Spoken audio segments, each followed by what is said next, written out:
You are a great audience. I hope you know that. You've been amazing today. Yeah, thank you. And you have my deepest respect for choosing to be right here, for choosing to spend a whole day learning and growing. When you change yourself, you change the world. You have my gratitude. And gratitude is gold. When my two brothers and I were little kids, we rode the bus to school. There was a boy on the bus named Robbie. He was mentally handicapped. He had a low IQ. He spoke kind of funny. The other kids made fun of him. Robbie never took offense. He was so sweet-natured. The other kids wouldn't play with him, but I always liked Robbie because he was nice. Robbie became my friend, and he taught me some important things. Great teachers don't need big IQs, they need big hearts.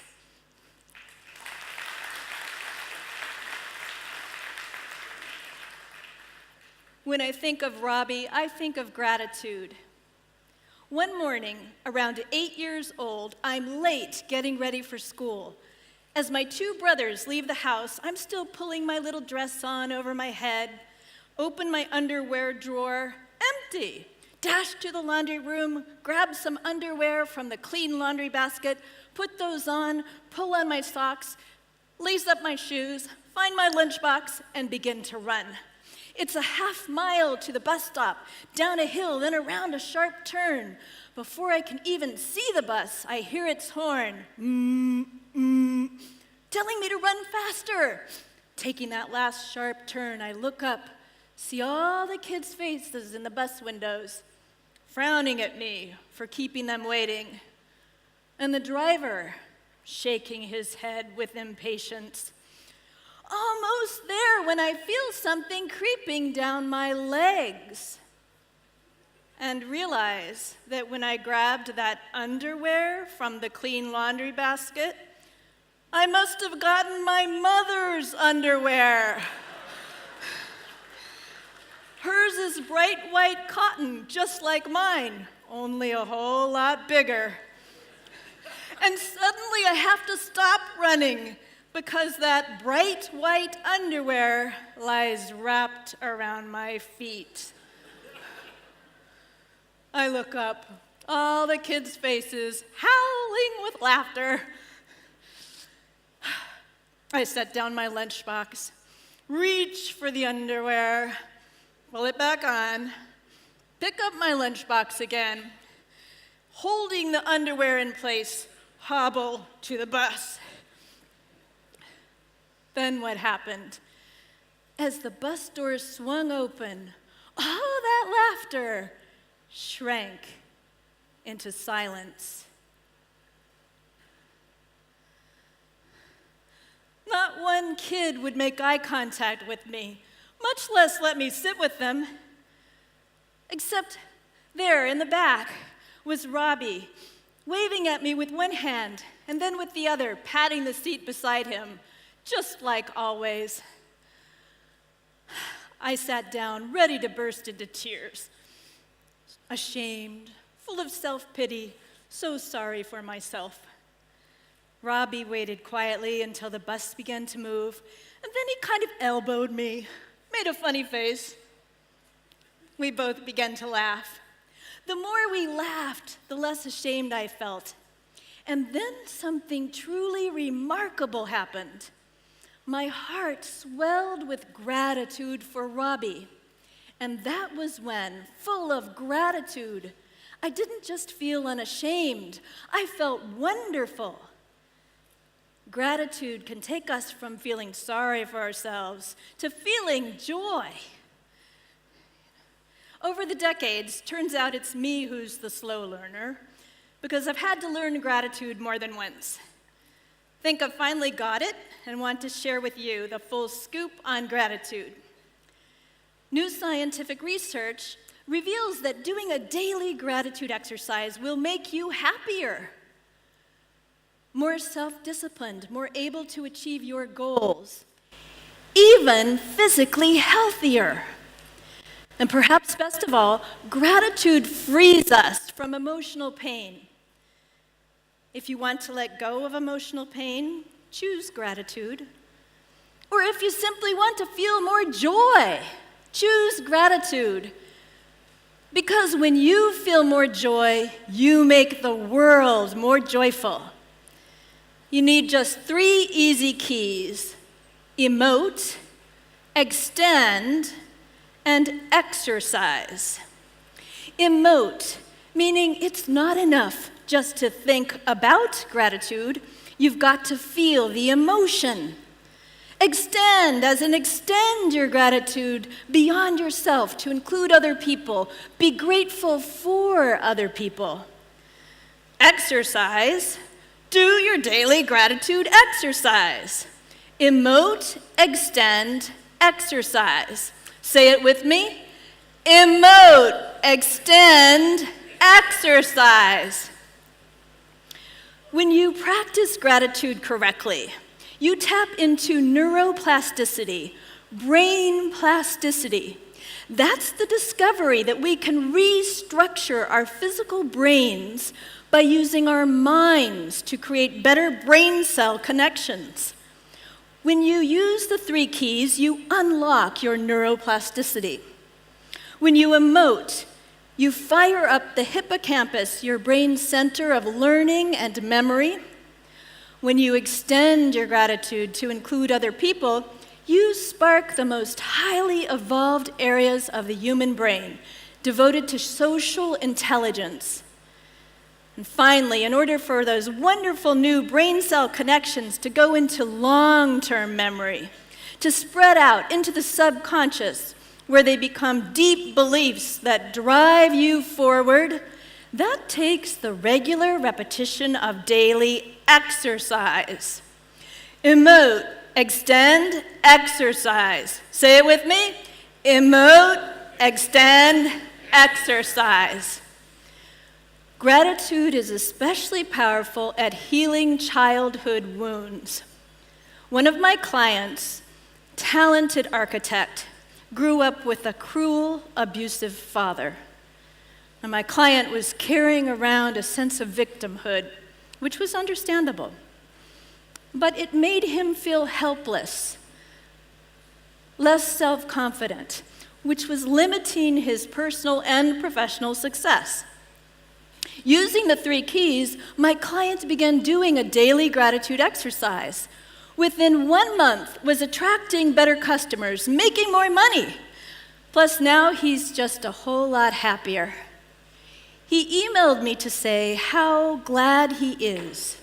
Just being thankful for the things I have, he wrote, instead of focusing on the things I don't have.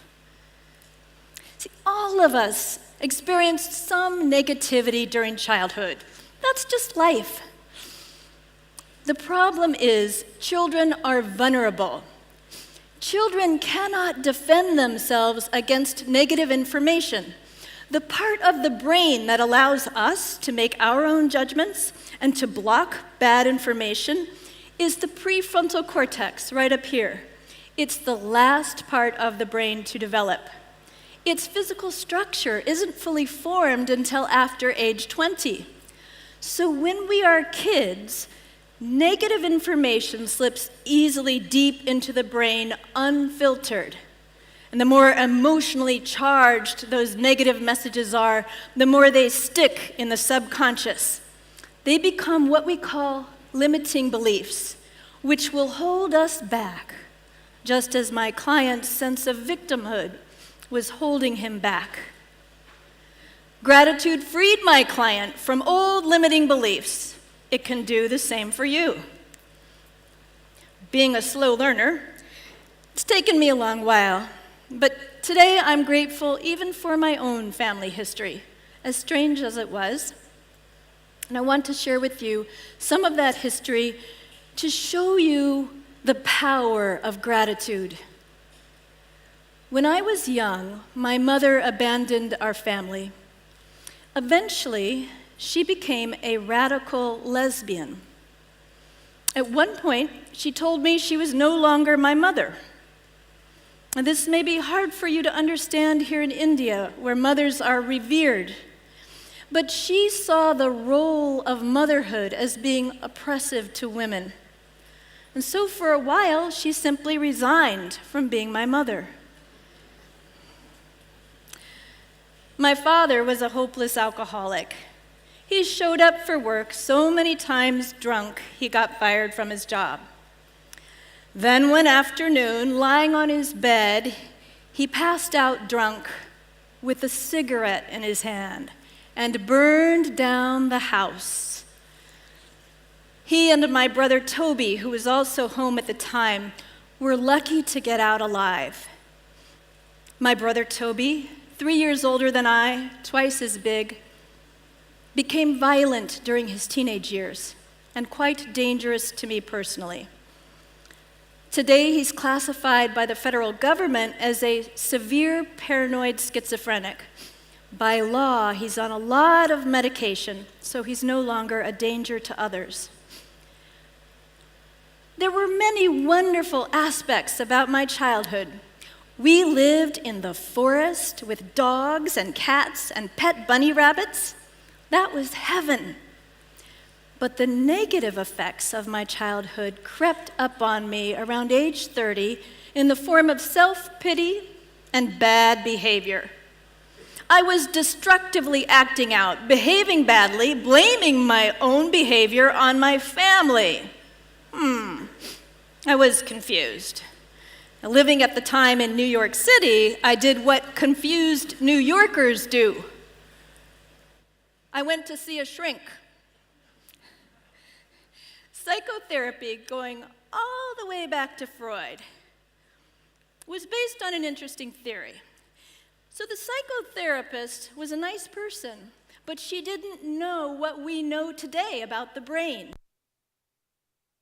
All the way back to Freud was based on the theory that if you kept digging at the roots of a psychological problem, you could eventually yank it out like a weed, as though the brain were a sort of flower pot. Now, there was never any real scientific evidence to support this flower pot theory.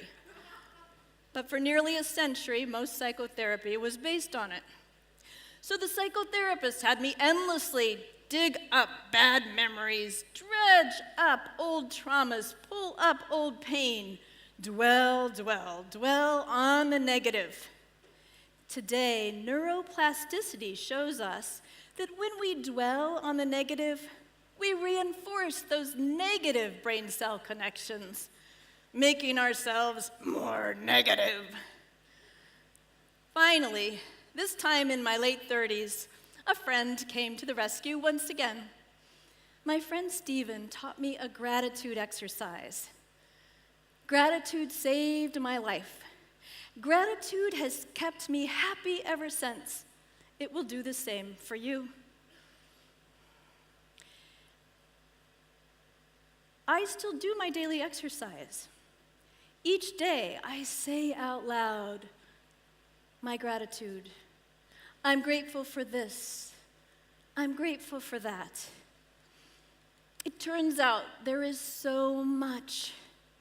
For example, my mother, for all her faults, was an extraordinary woman, determined to realize her intellectual ambition, to realize herself.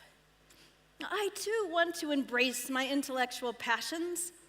I thank my mother for being brave enough to follow her own dream. My father, for all his failures, was at heart a deeply kind man. He befriended many of the psychiatric patients he met while visiting my brother whenever Toby got himself locked up in the state mental hospital. Also, my dad loved us children, sane or not, unconditionally. There's no gift more precious. I thank my dad for teaching me kindness and love. Even my schizophrenic brother, our parents have passed away, and although Toby and I live in different parts of the country, I help take care of him. My other oldest brother, Farley, helps even more. Farley has my gratitude. Together, we manage Toby's clothing. We shop for him online. His finances, his grocery deliveries, his household repairs. Every week I phone Toby and we talk. He tells me that our friendship keeps him steady enough to avoid getting locked up again in the mental hospital. Can you imagine how satisfying it is to be able to provide friendship to someone for whom it makes all the difference? What amazed me those many years ago when I began practicing gratitude was how my mood, my thoughts, and my behavior all improved. Gratitude replaces victimhood with joy. No more self-pity, just an infinite supply of things to be grateful for. Today, neuroplasticity reveals how a consistent gratitude exercise works to physically remap the connections among our brain cells, to literally reform the subconscious mind. If we use the 3 keys, emote, extend, exercise. Say it with me. Emote, extend, exercise. Research has shown the power of a simple exercise called the 3 blessings. You can do this. At the end of the day, simply write down and appreciate 3 things that went well that day. For example, did you learn something new? Maybe at a TEDx conference? Perhaps you shared a lovely meal with your family. Remember, extend the gratitude to include other people. It's easy to think of just 3 things, and as you write them down, take a moment to emote, to feel grateful for each one. Research shows that if you do this exercise every day for at least 2 weeks, you will become much happier. But don't stop after 2 weeks. The point is to keep exercising. There are many ways to exercise. You might choose to write down your gratitude list, as in the 3 blessings. Or maybe like me, you prefer to speak a longer gratitude list out loud, or sing your gratitude, or dance to it. What matters is that you do your exercise. How many of you are willing to commit to doing a daily gratitude exercise for at least 2 weeks? Nice, let's start right now, together. If you would, please close your eyes. Close your eyes and bring into your mind someone you're grateful for. It could be someone close to you, a parent or a child, a friend or a spouse. It could be someone you've never met, whose writing or art or political courage inspires you. Consider the preciousness of what they've given you, whether it's encouragement, wisdom, love. As that feeling of gratitude grows stronger within, allow yourself to smile with deep gratitude, to feel it in your body. It makes me grateful to see your smiles. You may open your eyes now. Can you feel the joy in the room?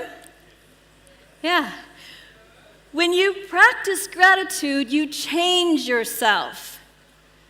And when you change yourself, you change the world. Thank you.